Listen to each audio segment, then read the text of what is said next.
Visit the White House. We got 10 takeaways from the week that was. A little Dodgers rewind. What will the Dodgers do in center field? Will they send down Andy Pages? Will they call someone up? Will they make a trade? Who will be the Dodgers center fielder by the end of the season? We got the top 5 moments of the week that was. So much to get into on a jam-packed episode of Dodgers Dugout Live. It's time for Dodger Baseball. Welcome to Dodger Stadium. This is the golden age of Dodger baseball. The Dodgers are building a dynasty. You got it, Roki, parade! We got it, parade! The Dodgers punch back and head to the championship series! Starts the 50-50 club! Monkey magic! Freeman hits the ball, right field! She is gone! Start the party, Los Angeles! Your Dodgers have won the World Series! Think blue, bleed blue, and I'm out. What is up, Dodgers Nation, and welcome to another episode of Dodgers Dugout Live, the #1 Dodgers show and podcast on YouTube. My name is Doug McKain, credential member of Dodgers Media. You can follow me on X and Instagram at DMAC_LA. Now, if you haven't yet, do me a huge favor. Subscribe to the Dodgers Nation YouTube channel. Hit the subscribe button. Hit the notification bell. Also, drop your comments down below. We're doing the Roki Sasaki jersey giveaway this week, so comment Roki of the Year so you're eligible for that giveaway. And if you have not yet and you're watching this and you're a big fan of Los Angeles Dodgers and Dodgers Nation, join the Dodgers Nation Discord. It is a community of Dodgers fans talking Dodger baseball 24/7, 365. And I'm in there giving you VIP Nation access as well for $6.99 a month. And you get behind-the-scenes stuff. I post videos from Dodger Stadium and anything we get, quotes, lineups, exclusive stuff, you're going to get it in there on the Dodgers Nation Discord. Behind-the-scenes content, interviews, Q&As, lots of exciting stuff in the works for the Dodgers Nation Discord. Also, the Big Lead. That is my new channel. The hottest stories in sports in less than an hour you're going to find over on the Big Lead. All things sports. We talked about Vladdy's $500 million contract. I think it's going to go down as a bad deal for Toronto by the end of the day. But lots of stuff over there. Of course, every episode of Dodgers Dugout Live starts with the poll question of the show. I asked you guys over on the X, who will be the Dodgers center fielder by the end of the year? And right now, 3% say Andy Pages, 20% say Hyeseong Kim, 54% say Tommy Edman, and 23% say a traded for player. So we're going to talk about that in a little bit. But of course, every episode of Dodgers Dugout Live starts with the leadoff. Leading off, the hottest story in Dodger baseball. So the hottest story in Dodger baseball is that the 2024 World Series champion Los Angeles Dodgers are in D.C., and this morning they visited the White House. A Dodgers group led by Clayton Kershaw and Shohei Ohtani, Mookie Betts, the ownership group, Andrew Friedman. Everyone was in attendance to take part in what has been an annual tradition when you win the World Series. And Clayton Kershaw, he spoke on behalf of the Los Angeles Dodgers, gave a little speech, lasted almost 2 minutes.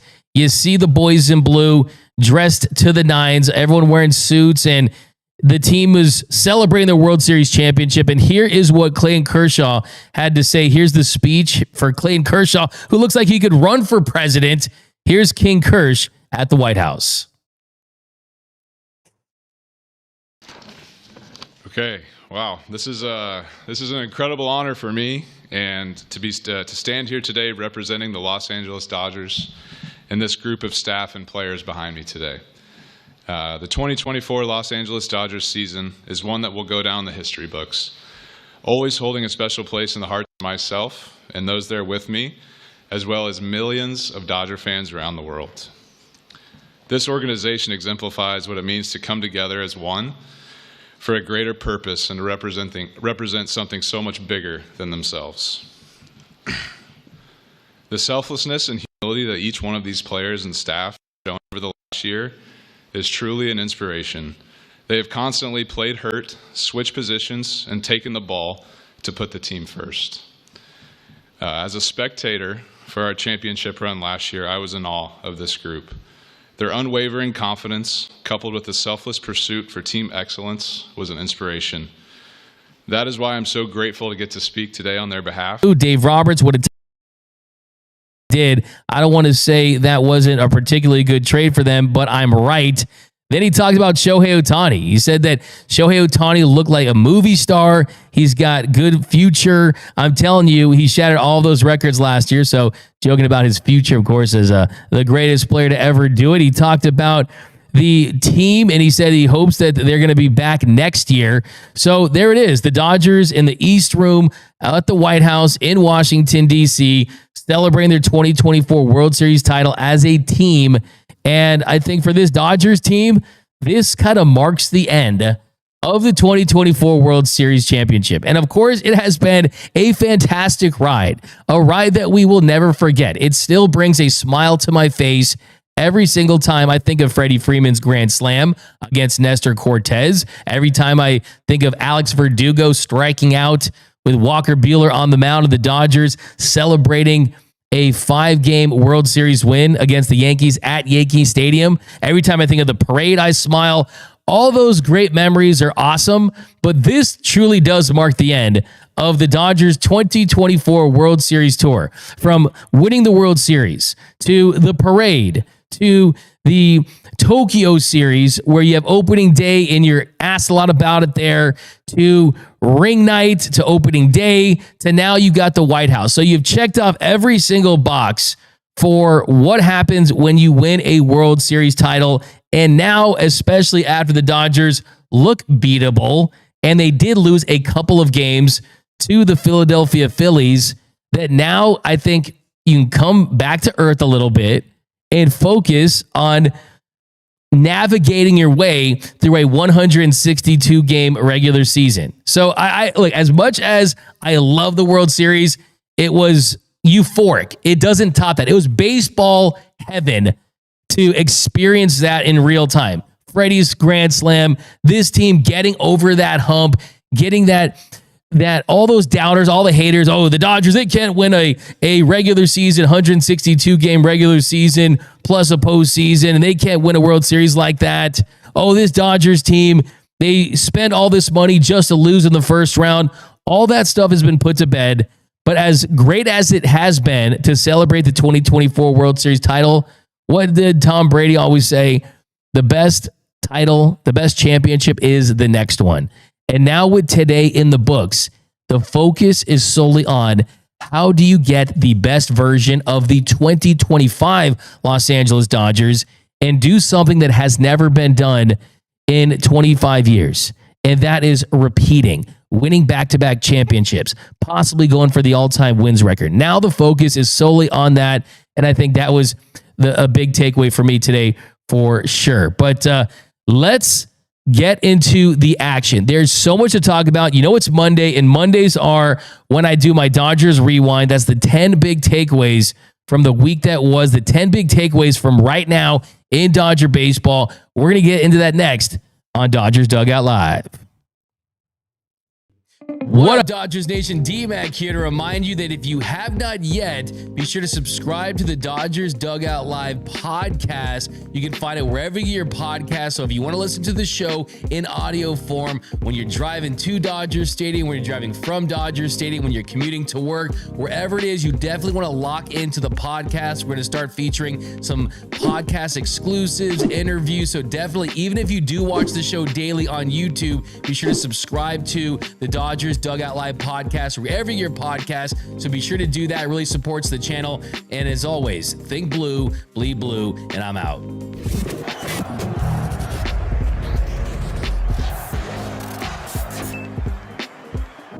And welcome back to Dodgers Dugout Live, the #1 Dodgers show and podcast on YouTube.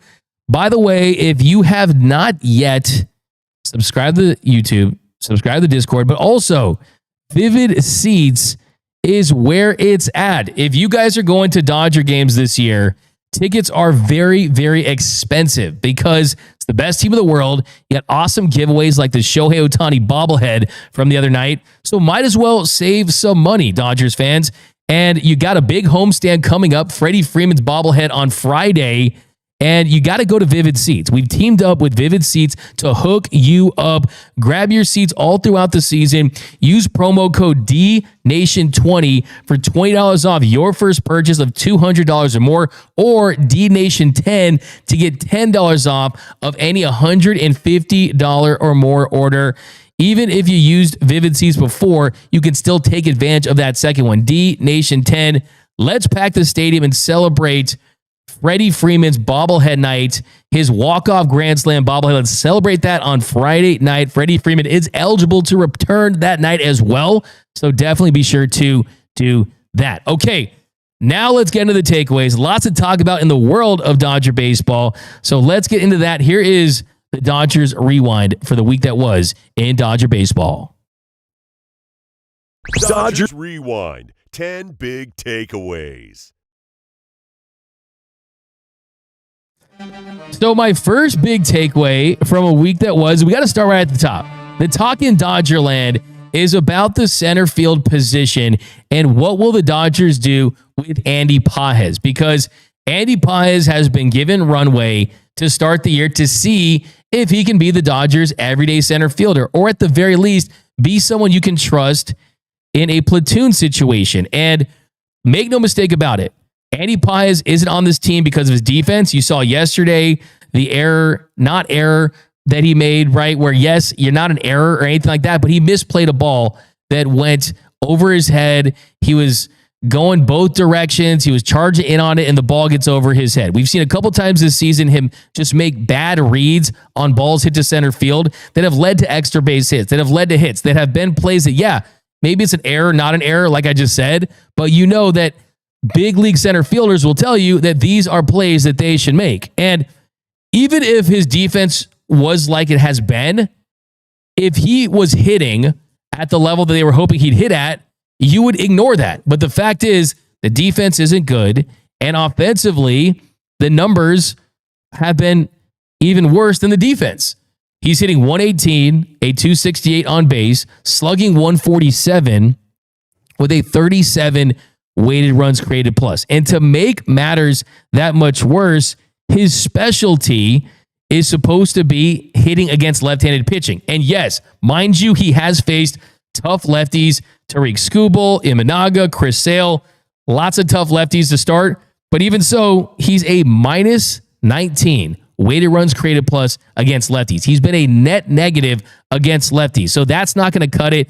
And the big thing too is, if you want to stick, you've got to slug. And last season, even though it was an average season offensively from start to finish in its totality, he still slugged 407. That slugging has gone from 407 to 147. He's played in 11 games, 41 plate appearances, 1 extra base hit, no home runs, and the strikeout rate is through the roof, a 34.1% strikeout rate. So, unfortunately for Andy Pages, this audition here that he's had, I mean, that read yesterday, bottom of the 7th inning, the Dodgers miraculously erase a 4-run lead by the Phillies. They come back, and it's 7-6. You had 2 doubles there in the top of the 7th, one by Mookie and one by Will Smith. Dodgers looked like they had done the unthinkable once again. I mean, heading into that game, you had 6 of their wins coming in comeback form. Well, unfortunately, they weren't able to do the same, and the reason was you give it right back there in the bottom of the 7th. It wasn't a great appearance by Blake Treinen, but that defense did not help the case. So, my big takeaway in all this is Andy Pages needs to start hitting, or he is going to be sent down to AAA, and I think it's going to happen sooner than later. Now, who is going to be the guy they call up? I think it's 100% going to be Hyeseong Kim. Hyeseong Kim has taken to their teachings very well, and he has continued to rake down in AAA, and I think he's really shocking the baseball world with his ability to slug down there. I think a lot of people thought, okay, maybe he'll just hit for average, and we'll take that too. If he hit for average, that would be totally fine. You'd be happy about that because he's a great defender. He's a dynamic runner. But the fact is, not only is he hitting for a respectable 273 average through 8 games, he has an 823 OPS. his 823 OPS is third on the team behind Dalton Rushing and Ryan Ward for the Oklahoma City Comets.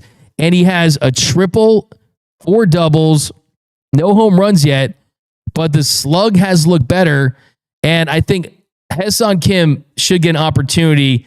Maybe not yet. I was texting with some scouts over the weekend about how he's looked. Guys that have watched him up close and personal, that are watching him very, very closely, and they don't necessarily think that he's ready right now, but it's coming, and that he's an awesome defender, an awesome runner.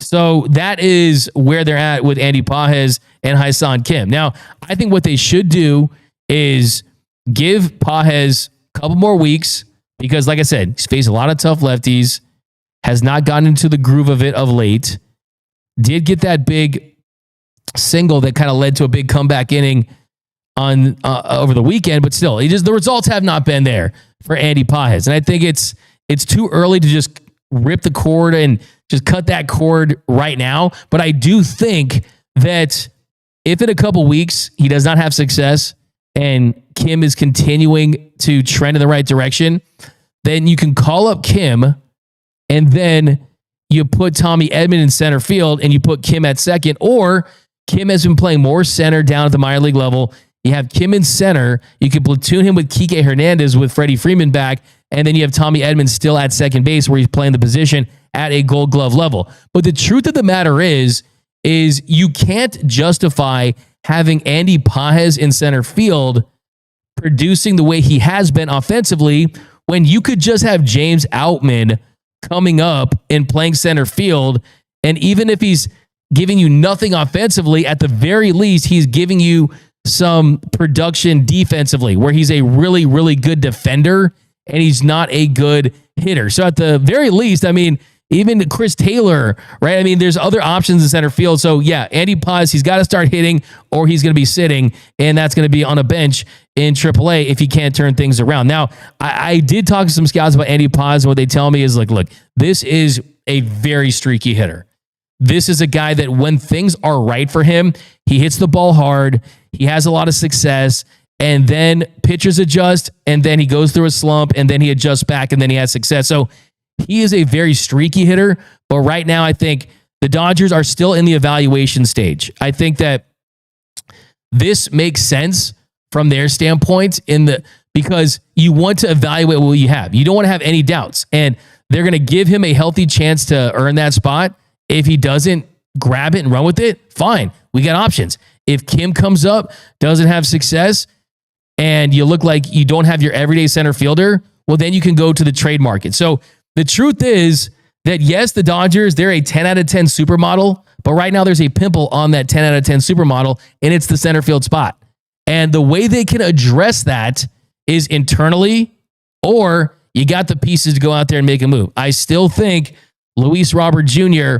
would make the most sense if he turns his season around. It's such an early start, but if he looks like he's that guy, I mean, right now, Luis Robert Jr. hitting 161, right? At 28 OPS plus. He's had a really, really rough start to his year.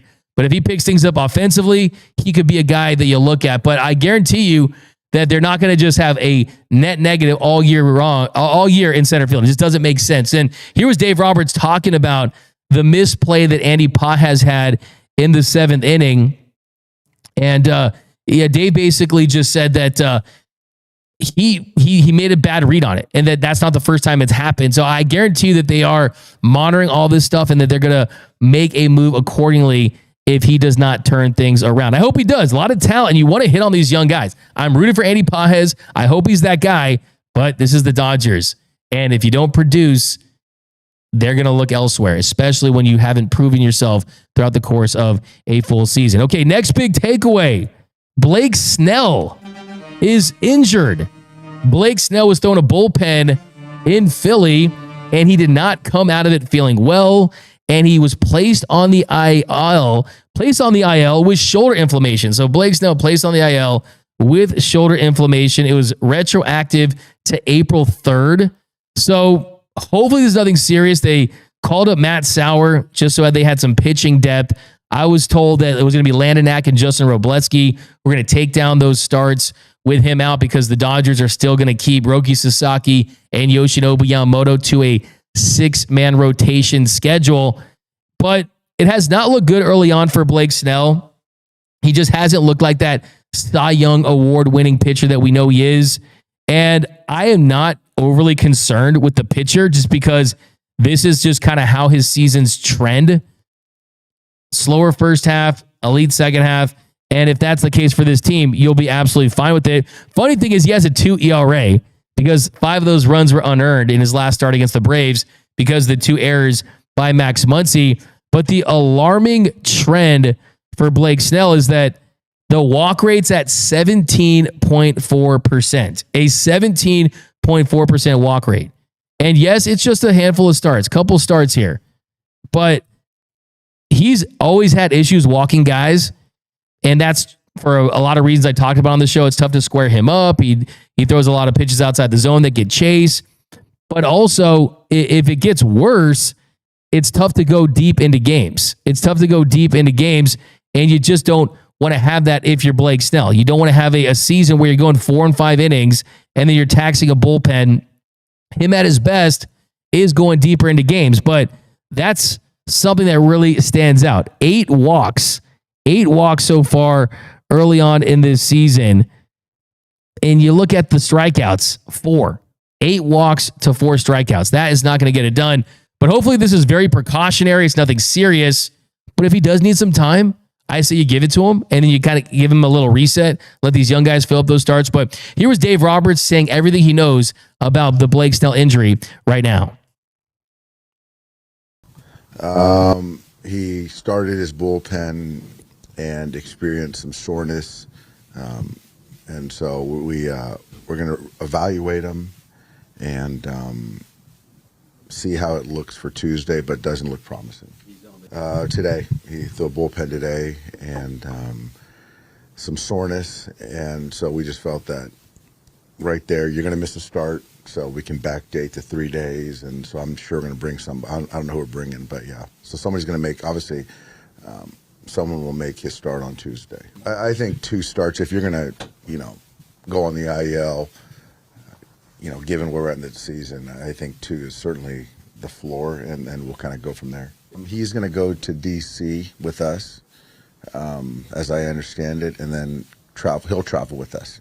I just think that if you're not going to be able to finish your bullpen, it's pretty much is a tell-all to then kind of nip whatever is going on in his arm.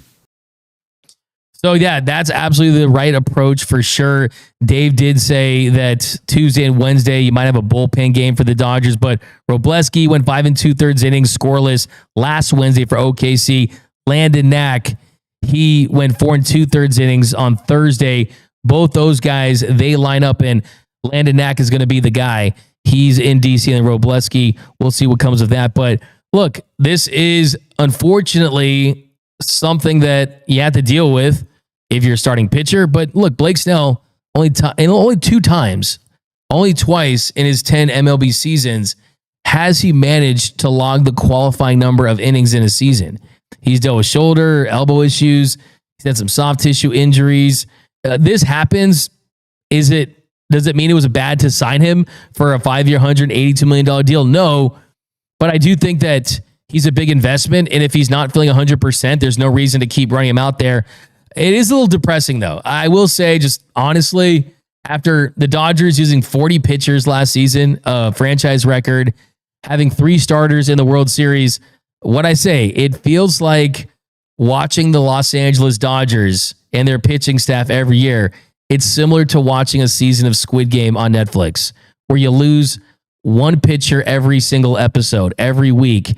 And at the end of the year, you're having to use guys you traded for or young guys that are not ready for those roles. So let's just hope that this is nothing serious. Let's hope that Blake Snell gets right and he starts pitching like that Cy Young that we know he is. So hopefully it's just a little bump in the road for Snellzilla. Got a sports card, report cards, $1.99 super chat. Pajes needs to reset and eat a torpedo-sized torta. Okay, give you a nice little home run right there. Get you some tortas. I love that. Okay, Next big takeaway is a big step in the right direction for Roki Sasaki. Sasaki pitched on Saturday against the Phillies. Not an easy place to play. Not an easy place to play at all, especially when you look at the bank. The Dodgers coming off their first loss of the season. That Philly crowd, you know they were juiced, trying to get under his skin, especially during the bullpen sessions. But he had his best start so far, and it's just his third start in the regular season. He went 4 innings, gave up 1 run on 3 hits, had 4 strikeouts, 2 walks. The stuff was playing a lot better. The strikeouts were absolutely nasty. The dragon split just disappearing off the face of the earth. This is nasty. You got the glove side run. You got the arm side run. It's going east. It's going west. And I think for Roki Sasaki, having that confidence of, okay, my stuff not only plays at the big league level, it plays against the best lineup and the best hitters. Striking out Schwarber, striking out Bryce Harper. That kind of stuff is big for young pitchers. And I think with Roki Sasaki, he has something to feel good about, something to build on. And I love the juxtaposition of the images that we saw from Roki Sasaki in his previous start versus the one we saw on Saturday. The previous start was, is Roki Sasaki crying? Does he look too emotional?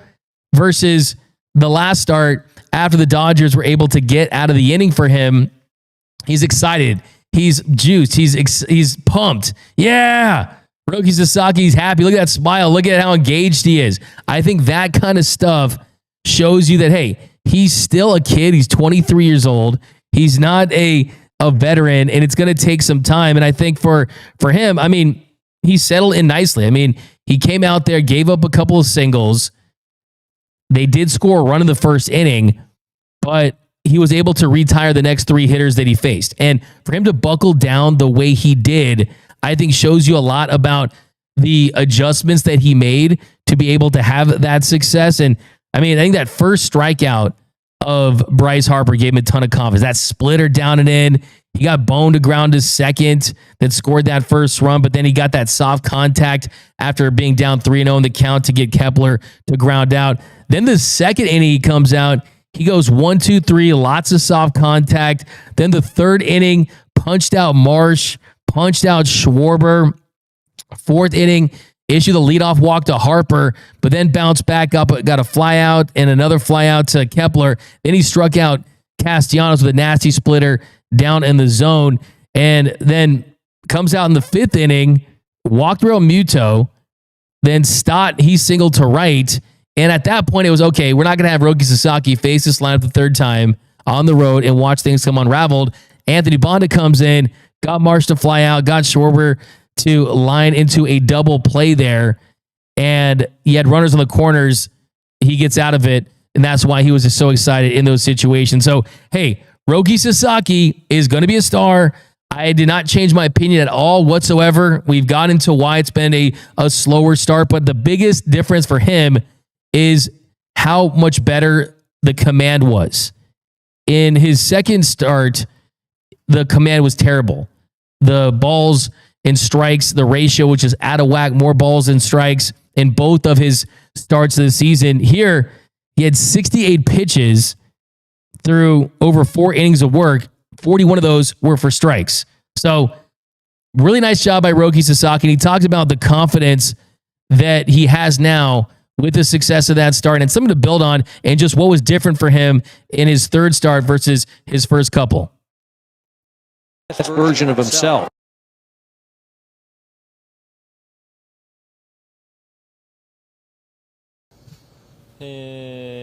日前のブルペンの時に、投げてる途中でこうしたらいいんじゃないかっていうのを感覚的に、見つけて、そこからは結構安定して良かったので、これかなっていうのは思いました。My bullpen session 2 days ago, I felt like I had something and continued to work on it and just felt right throughout the whole time. Throwing strikes with your fastball, how much of that is like a mentality thing and how much of that is sort of the mechanical stuff that you've been working on between starts? 積極的にストライクを投げ込むっていうのはそのメンタル的なのか、それともメカニカル的なのか。技術的なことだと思いますし、技術があってなんていうんですかね、メンタルも落ち着くと思いますし、ストライク取りたくても取れないときは取れないので、それは気持ち的なものよりもホーム的なものが大きいと思うので、特に前回は、ストライク取ろうと思って取れなかったので、そういったところでは前回とは気持ち以上にホームが違かったのかなと。I think it's more mechanical based rather than mindset. I felt like this time around, last time around, I felt like I did want to throw strikes, but I couldn't, and really worked on the mechanical side of the game and felt like I was able to do that today. What was the mechanical tweak you made that you... So there he goes, Roki Sasaki, just the mechanical tweaks that he made, feeling more aligned, getting closer to the plate. And I think for him, he just needs confidence. It's the mechanics are one thing, and yes, he's talking a lot about that, but it's attacking hitters with conviction and not being afraid to use his stuff in the zone. If he does that, he's going to have success. I have no doubt about it. Okay, let's do some quick ones here. Player of the week. Player of the week going to Teoscar Hernández. Teoscar Hernández offensively was incredible yesterday. 3 extra base hits, had 2 home runs, really put the Dodgers on his back to give them a chance to win. He ends up with a 1239 OPS for the week, and he looks like a guy that not only is he going to justify that contract that he had, someone that has gone into the multi-year mix for the Dodgers, which is not easy to do. A lot of guys, JD Martinez 1 year, or Trey Turner gets a walk year and he leaves. It's not easy to get the Dodgers to commit to you for multiple years. But Teo was so good last year. He was so clutch last year. The Dodgers had to bring him back. And early on, it's looking like the Dodgers made a great choice in doing that. Teoscar Hernández ends up going 8 for 22, 3 home runs, 2 doubles, hit 364 with a 1239 OPS. He is my Dodgers Nation Player of the Week. Now on the pitching side, this one was a little more difficult to decide because I thought about going with Yoshinobu Yamamoto, who went 6 innings, gave up just 3 hits, and the run he gave up, it was an error on his part. He got a little panicked there with Trey Turner on the base pass, and he was able to score, and the Phillies go on to win that game. He takes the loss on that one. But yes, Yamamoto's stuff was better, but I got to go with Dustin May. Dustin May was my pitcher of the week. That's my big takeaway. And my big takeaway is Dustin May is here to stay. Dustin Mania has arrived, and if he pitches like this, he's going to either, at the very least, have a spot in this rotation. And I think at the best for him is that he works his way up this rotation because of how good he is. I mean, he's that good. Dustin May went 5 innings in his start against the Braves, gave up just 1 hit, had 6 strikeouts and 3 walks. So Dustin Mania, a healthy Dustin May, is absolutely electric. And I think that Dustin May is here to stay, maybe in the bullpen if things don't go his way, but you can't not pitch him when he's got stuff like that. So Dustin May, my pitcher of the week. Other takeaways that we have, how about Freddie Freeman? So Freddie Freeman, he is out and he's going to be back. I think takeaway-wise, though, I think this is how they're going to play Freddie Freeman from now on. Any type of injuries, I don't think they're going to let Freddie talk himself into playing like he's been able to for most of his career. I think they are going to say, hey, Freddie, we need you in the postseason, man. We need you to be that guy that can step up like you did last year, and we can't risk any ankle injuries or any lingering effects of anything that you're dealing with. A guy at 35 getting up there. So I think that is kind of the big thing for me is Freddie Freeman, you're going to be out, then be out. But he's 35. We turned 36 this year, okay? Hall of Fame career. You can't lose Freddie Freeman. The big takeaway is, hey, the Dodgers didn't let him play through this one this time. They said, you know what? We are going to keep you out. And they end up calling up Hunter Fiducia.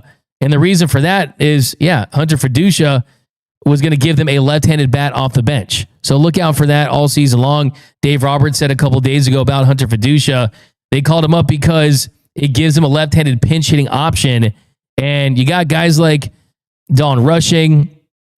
They need to play every single day. They need more at-bats. So maybe next time after Don Rushing gets more at-bats, and they feel better about him because he leads the OKC Comets, the Dodgers AAA minor league affiliate, in OPS, that I think things are trending towards, hey, if you need a left-handed bat, it's going to be Dalton Rushing later in the year. So I fully expect Dalton Rushing to get that opportunity. And when he gets it, I think he's going to run with it. So it's going to be interesting because Dalton Rushing is going to catcher at this point. They've kind of gone away from the outfield experiment. Dalton Rushing has told me that his job, he hopes for this team, is to make Will Smith a Hall of Famer and continue to build his brand, right? So I do think that with Austin Barnes gone next year, he's not under contract anymore. Dalton Rushing is going to be the Dodgers' backup catcher. I don't think they're going to trade him unless there's a multitude of severe injuries to key guys and they feel like they need to bring someone in. Dalton Rushing certainly would be that top guy. But I think that you bring in Dalton Rushing next year, see how he performs offensively, have him as a backup catcher that gets spots. I mean, it's just tough for him. He needs plate appearances.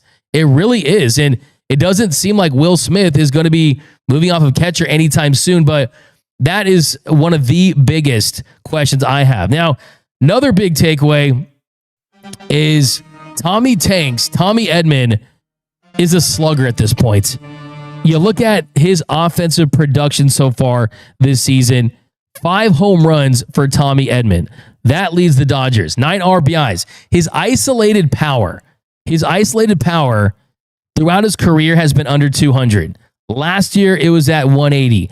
This year, his ISO power sits at 341. And isolated power is a great way to measure slug, to measure a player's ability to hit home runs, triples, and doubles. And if you don't know what it is simple. Slugging percentage minus batting average. Reason why it's useful is you can identify how well a player slugs compared to some other metrics that are there. But I think for isolated power, it's just about raw power, man. And what it does is it quantifies how many extra bases a player averages per at bat, and it focuses on their ability to hit for power rather than just get on base. So the isolated power is elite. I mean, you look at Major League Baseball to start the season, and you look at some of these guys that lead the league in home runs. It's Aaron Judge, and then Tommy Edman is second in the sport in home runs. So Tommy Tanks is here to stay. I asked Tommy Tanks about how the power numbers have gone up and what has changed with that. And he tells me it's engaging his lower body, finding these hit cues, flattening out the bat path.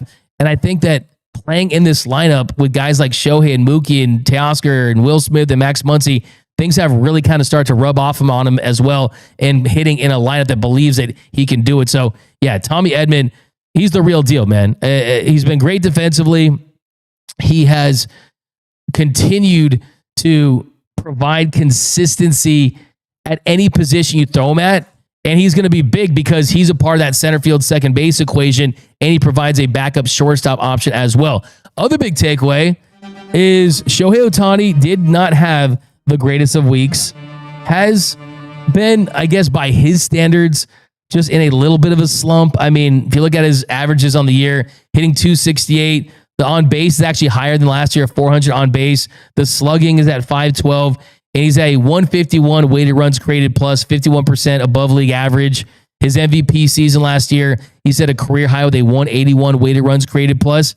But this week was just not a great week for Shohei Ohtani, and that was against a Phillies team that really challenged him, that didn't want him to beat them. And Shohei for the week, he ends up going just 5 for 23, hitting 217, had a 681 OPS, had the home run, but that was the only extra base hit, that walk-off shot against the Braves. So I'm ready for Shohei Ohtani to go nuclear again, to have Shohei Ohtani go out there and hit like an MVP like he always does, but has been a little bit of a little slump, a little 1 week slump. And I'm just saying that because I know when I say that he's going to hit like 3 home runs tonight. Remember last time he hit that bomb in Washington. And the other thing too, he did throw a bullpen session on Saturday.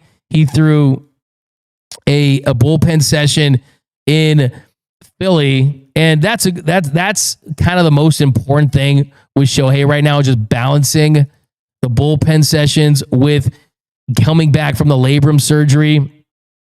And what was reported during the game on Saturday is that the goal is to get him ready for the postseason. That is the number one thing.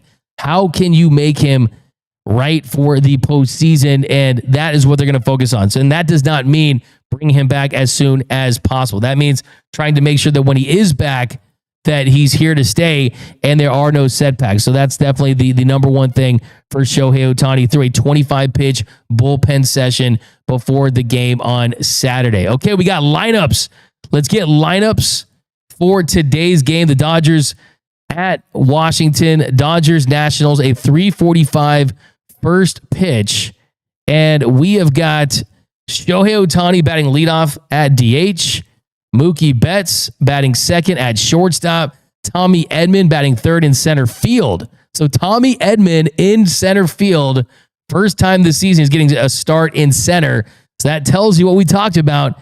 They are going to be moving some things around if they're not getting the production at that position. Then batting cleanup in right is Teoscar Hernández. Will Smith behind the dish at catcher, batting fifth. Kike at first, batting sixth. Muncy at third, batting seventh. Miguel Rojas will get the start at second, batting eighth. And then Chris Taylor gets a start today in left. So Michael Conforto not on the opening lineup.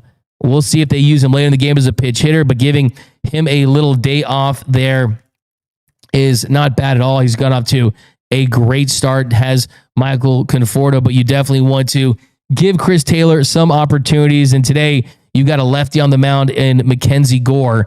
And even though Conforto had a reverse splits, he was great against lefties last season. I like getting Taylor a start to see what he can do. And then Dustin May on the mound. Dustin May on the mound for the Dodgers. Let's see if Dustin May can build on what we saw in his last start, where he was looking like an elite pitcher. So love to see that. So this is the first game all year. Andy Paz has not started. So that is definitely a takeaway in this one. But coming up next, we are going to get into the high five, the top 5 plays of the week for the Dodgers. That's coming up next on Dodgers Dugout Live. Gear up.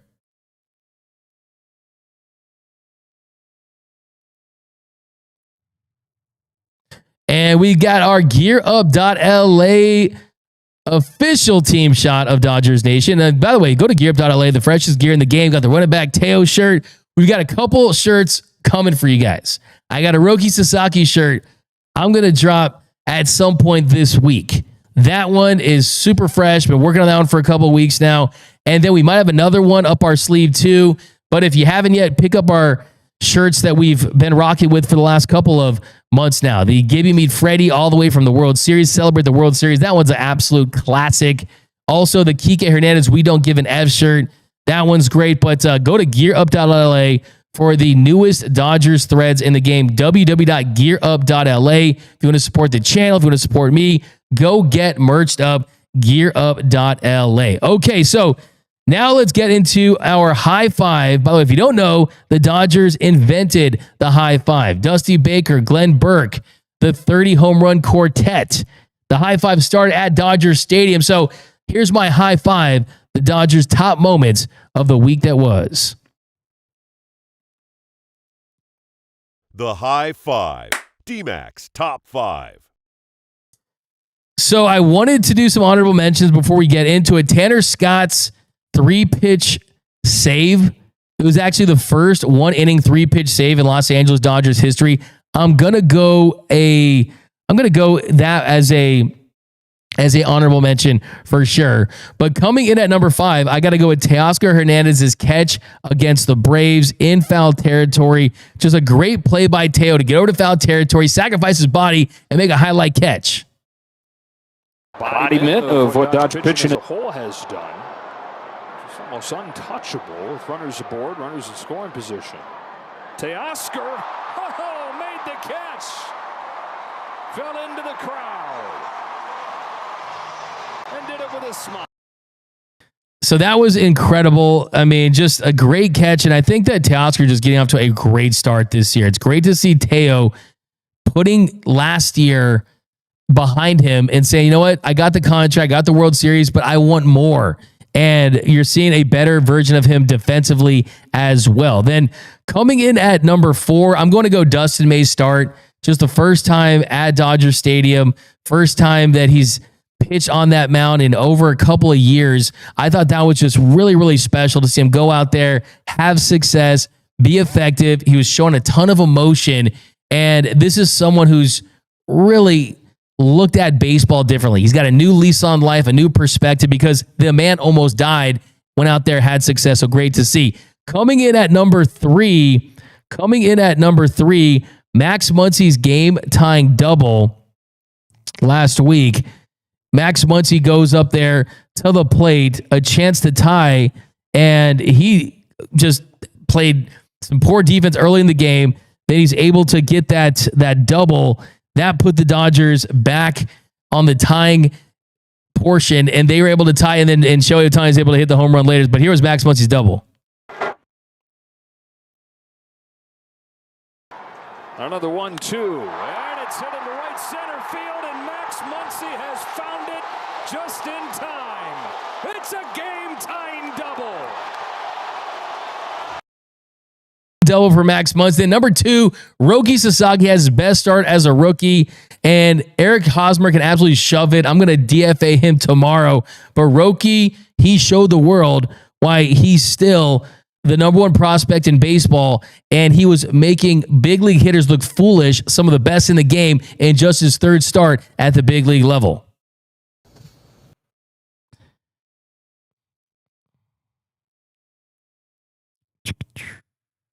Best version of himself.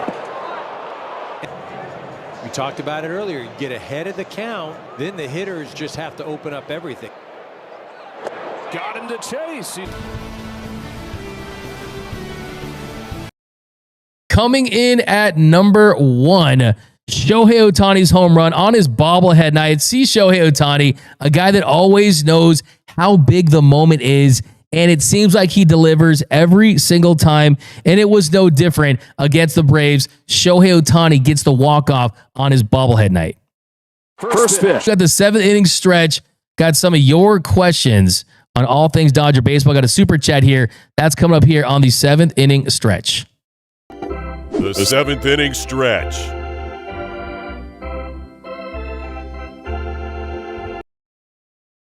Kim, $5 super chat. Roki always seems to learn from his losses and come back stronger, and those who wished him ill need to feel ashamed of himself. You're keeping receipts. You're keeping receipts for sure. Omar Mercado Escada says, Hyeseong Kim needs to be brought up and send Pajes down. Edman to center, please. Well, you got your wish today. Tommy Edman in center field. Delirium 9. Freddie told Kirsten Watson that he'll be wearing cleats in the shower from now on. Yeah, Freddie's hilarious with that, man. Get some cleats, get a chair, wherever you got, do that for sure. We got to Claudia 11. Tommy Edman deserved recognition too. He shows up every game making big plays. BC, Freddie is in that Kobe post Achilles phase of his career in terms of availability.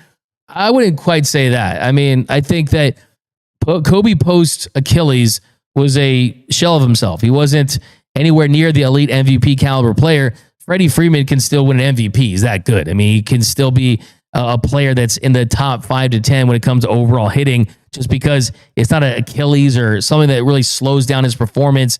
Kobe just wasn't the same guy out of the Achilles. We got Mario Torres, Rosario tearing up too.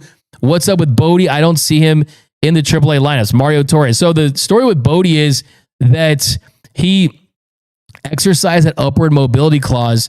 So he's waiting to see if any of the other 29 teams are going to try to add him to their roster. And if they do, well, there's that. But then he hasn't been active down in AAA. So he's kind of in wait and see mode. We'll see what happens with that. Rosario has played well for sure. We'll see if he gets an opportunity. The thing about Rosario that he has working against him is that he's a corner outfielder that does not have great positional versatility for them. But we'll see if he gets an opportunity, and we'll find out if he opts out at any point, because the better he plays, the more attractive he's going to look for other teams out there. Sierra Brew, I agree with that call on Glass now in the weather. He was cruising until he couldn't get a grip with his curveball because of the rain. Yeah, we talked about it on the post-game show. He just could not be aggressive. That's what he said after the game. And if he's not being aggressive, then he's not the same pitcher. He needs to attack the zone the hanging curveball he gave up to Bryce Harper, and Harper hits a bloop there with the bases loaded for the Phillies' first run. It was pretty clear there. He just wasn't right. Just stomping on the mound, not looking like he had it. I think that if it was a home game, it would have been a different story. Of course, it doesn't rain at Dodger Stadium very often, but had it been a home game, it would just be totally different because the Dodgers would have tried to stop the game.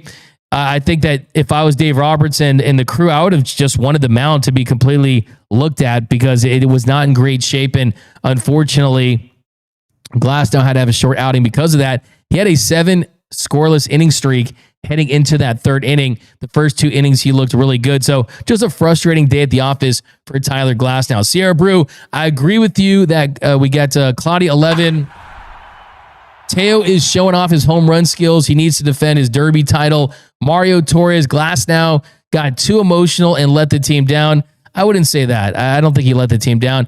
I think that it's tough to pitch when your cleats aren't effectively digging into the mound. And I think, too, he's someone that's dealt with injury. Last thing you want to do is have him go out there and slip and have him get hurt. These games mean nothing in the grand scheme of things for guys like Glasnow because, yeah, if he stays in there, pitches a couple more innings, helps you win a game in April, but hurts himself and he can't help you win games in October, then this whole thing's not going to be what they had originally planned for it to be.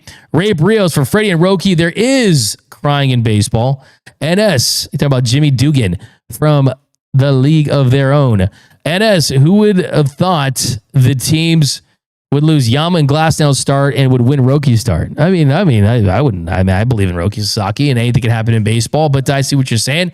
LLC, too bad Eric Hosmer was talking smack about Sasaki's performance. LLWC, there's no rush to get Ohtani on the bump if he gets injured pitching. It's certainly an injury that would affect his DH duty. Yeah, 100%. And like I said, they're going to focus on getting him right for the postseason. And I think if they get anywhere from 10 to 15 starts, even if it's just 10 and goes up to 15, you feel good about it, but it's just about keeping them on the schedule. Dave Roberts said about Shohei Ohtani's schedule, I think it's just more trying to keep him on a similar 7-day program and what the schedule would look like going out and build from there. So he said that he's not going to touch him out until Thursday. So they're going to slow play this thing. He's making progress, though. There's no setbacks. We're going to see it at some point. It feels like we've been talking about it for a long time, but he will eventually get his shot on the mound. Alex Renteria, Dodgers versus Giants and Padres until June. Yeah, don't you just love that? You got a division. If you know, I don't know how big you guys are on division standings in April, but yes, right now the Dodgers are behind the Giants, and the Giants 8-1, Dodgers 9-2, Padres 8-2, Diamondbacks at 5-5, and then the Rockies at 2-7. So the Giants, a really, really nice start for San Francisco. Master Blaster Snell is going to have these minor ILs and will sit out throughout the year. He is injury prone. Yeah, no, exactly. He really is injury prone. But I also think that none of them are very serious. And the truth is, give me Blake Snell's 150 innings plus the second half in the postseason versus 90% of pitchers 180 innings. Baseball is changing in a big way. The idea of having a guy go out there every 5th or 6th day and running himself into the ground in the postseason is not going to happen, right? You want a guy that can be fresh for the postseason. So I think baseball is changing a lot. So it comes with the territory for sure. Kike Hernandez can take center from Freeman when he returns. We got to LLWC. Paez needs fundamentals this season. He should be practicing fundamentals every day until the fundamentals become routine. I think he's had a lot of time to practice. I think it's really just about executing at this point. But that's going to do it for this episode of Dodgers Dugout Live. My name is Doug McKain. You can follow me on X and Instagram at DMac_LA. If you haven't yet, subscribe to the channel, hit the notification bell, hit the like button. Remember, nothing brings together quite like Dodger baseball. And until next time, think blue, bleed blue, and I'm out.